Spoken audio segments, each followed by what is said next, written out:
Sorry, I'm going to have to do this again. I shot the video and I stupidly deleted it by mistake, so I'm going to need to redo this one. And anyway, this is an introduction to a vintage digital camera. This is the Sony DSC V3, not V2, then they made a V2.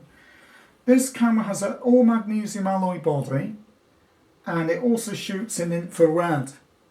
This camera was one of the flagships of Sony's range. I believe it was made in 2003.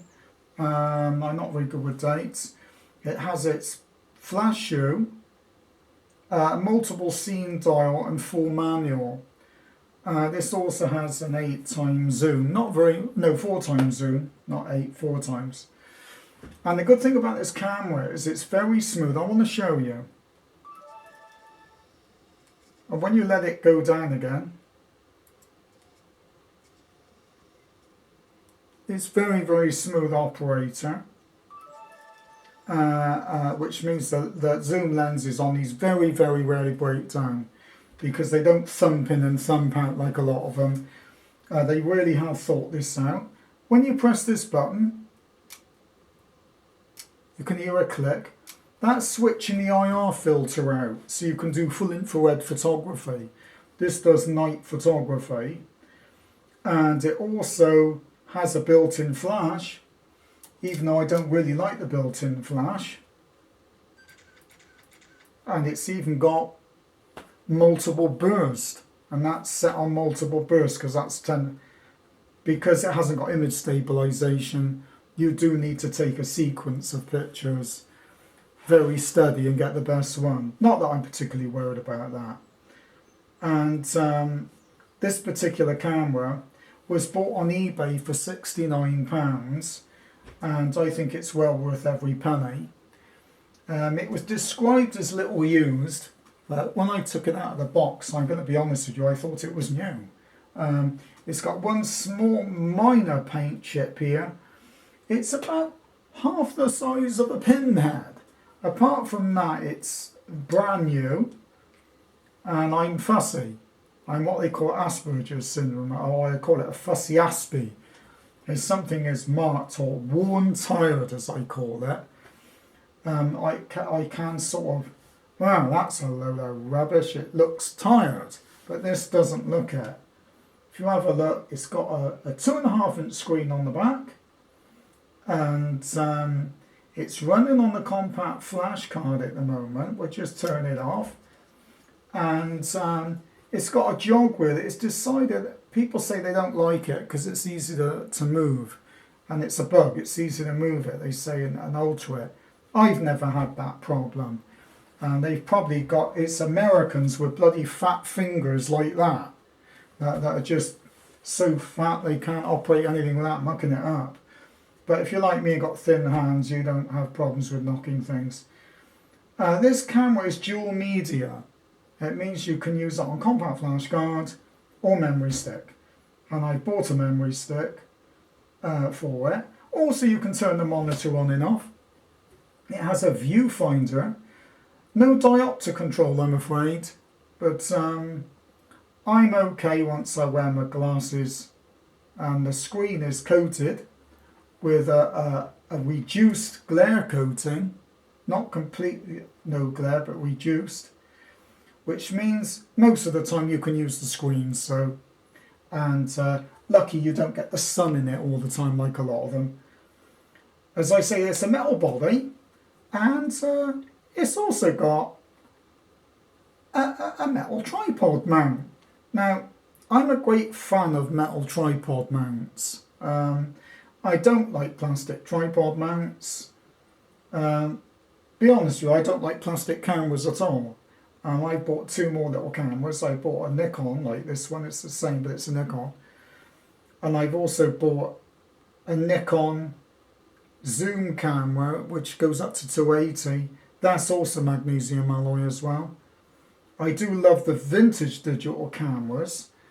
Particular reason for that is that when they bought out digital cameras, first off, they had to wean people off the film cameras. So they over-engineered them. In other words, they made them of very high quality materials like this one to wean people off to think they were getting a much better camera, even though the megapixels were only a 5 meg. That's a 7. And it works. And as soon as everybody bought them, they've now dropped the quality. And this is why a lot of the old cameras, as long as they are working, they will continue to do so. Because they're good to begin with. They were made good to begin with. When you have a look, this camera was $699, which was a lot of money in 2003, 2002 when that came out, 2015 now. You know, they had to be good, as you would not have been able to command that amount of money. This one does full manual. It does video. It's only 640, but it's very clear and has a very good sound on it. And it's also got scene modes as well as manual. Full automatic and programmed automatic. As I say, full infrared. And it's got AE and focus lock. Also, you can do bracketing. You can do so much with this. And I think it's even manual focus as well. By using this rocker button and that button, you can manually focus it. This is called a prosumo camera. It's what they call a professional compact. This was manufactured the same time as the Canon G5. And I'm going to be quite honest with you. I think I've had a G4, and I personally feel that the Sony was better than the G5 anyway. I know which I'd rather have. I think this was a good camera. Very underrated. There's just very few of these for sale. So a lot of people haven't used them. So you could buy a G5 and they want £100, about 20 quid more than this one. But personally, I feel this is a much better camera, to be honest with you. It's a lot better engineered. That's my personal view. It might not be anyone else's. The G5's got a very thin case, very tinny, and it just doesn't feel as nice as this one. And the front element on the early G cameras, believe it or not, I believe was plastic. I'm not sure, but I know the G2 was plastic. And this one's entirely metal elements on this. So that's an introduction to the Sony DSC V3. Digital camera with infrared and night shooting mode. It does infrared, and you can also shoot in complete darkness with the flash as well, and you'll be able to see what you're doing. These cameras are just not available now. You don't see infrared cameras today. I've not seen any ordinary cameras like this, and it's well worth a shot. If you can get one in good condition, they're well worth having. I had one of these, and it was rough. There was hardly any paint on it. I'm not joking, it's the best camera I ever had. And it was rough. I paid 20 quid for it. It was absolutely hanging. Even the LCD was intermittent. I liked it so much. I said, if I can get a nearly new one, I will buy it. Even up to £100. I saw this one at 69. A guy said it was like new. I thought, I'll take a chance, and I'm glad that I did. And in fact, if I could find another one in equally good condition as that, I'd buy that as a spare. I just love this camera, I really do. You can blow up the picture without it collapsing and going muddy. A lot of the new cameras, as soon as you crop them, there's no definition. With this one, that's not the case. It's just really clear. It's very good on noise. It's also very good on chromatic aberration as well, which is quite rare for an early digital camera. It's also got a hot shoe, and it's just bristling with features for an old camera.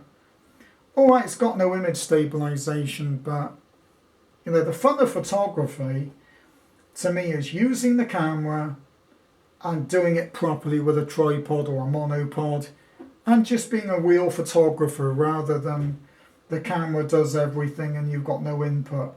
I like to have a bit of input to my pictures. Anyway, goodbye from the Aspie Nut House, I call it. because this is the nut house. I hope you enjoy the video of the Sony DSC-V3, and I'm now going to shut down the video. Hope I don't delete it like I did with the other one, because I deleted the last one. I felt right dickhead. Oh, it's